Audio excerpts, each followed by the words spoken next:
warm welcome here to Dendermonde in East Flanders in Belgium. We're getting ready for the men's elite race, the 12th round of the UCI Cyclo-cross World Cup. Underway in the 12th round of the UCI Cyclo-cross World Cup. Mathieu van der Poel on the third row of the grid, and the sprint is on for the start. Look at that, Tonnet takes the lead, and look at van der Poel as he makes his way up on the left-hand side and is already off the third row of the grid, up there in fourth place.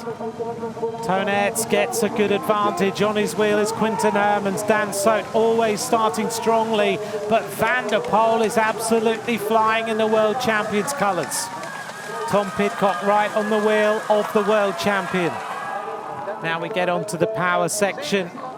Tonnet, these first laps by him are absolutely scintillating as van der Poel senses that he needs to try and close the gap a little bit.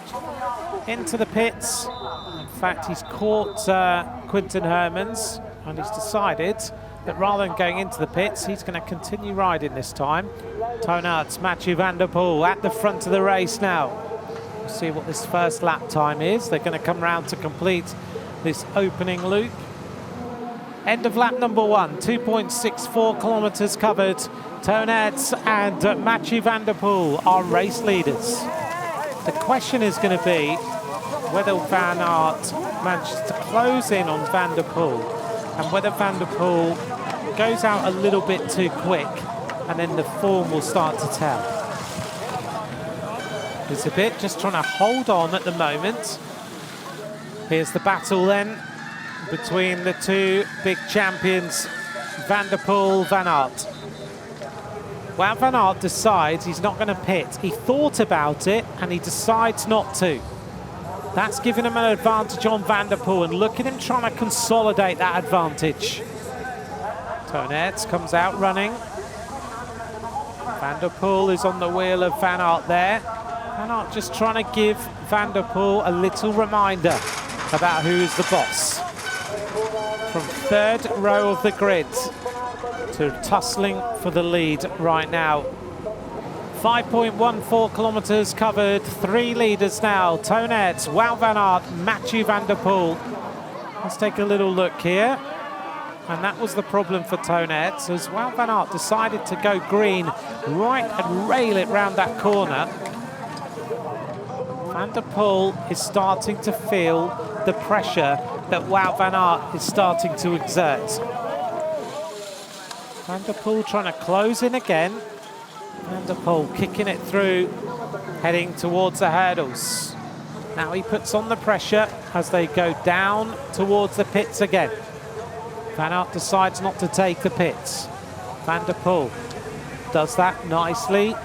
Quick change there by the world champion. See the steam of the jet washes onto this little uphill section.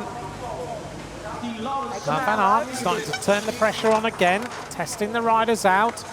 Does superbly up the bridge that time. Van der Poel struggling to get back on terms. Every time Van Aert senses an opportunity, he takes it. Goes into the pits though. This is where he's pitting, and it gives him more green, more traction, as you can see. Wout van Aert starting to eke out a little bit of an advantage. Van der Poel, can he get back to Wout van Aert? He looks like this gap is starting to grow. He's opened up a huge advantage. Mathieu van der Poel now 11 seconds back. Can he close the gap on Wout van Aert, who is the length of the stairs and a little bit ahead now?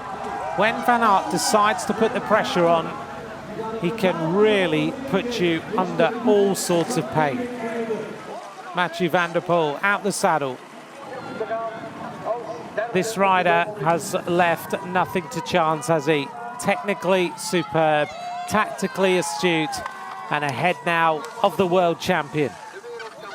Unless he makes a huge mistake or has a big technical problem, Wout van Aert is heading to victory. The Belgian champion, mud-clad but happy, takes the victory in Dendermonde. It's 2 wins this season for Wout van Aert. returning from injury and giving us a great indication that this rider is right up there. Second place for Mathieu van der Poel in Dendermonde. Back on the podium again, Tonet.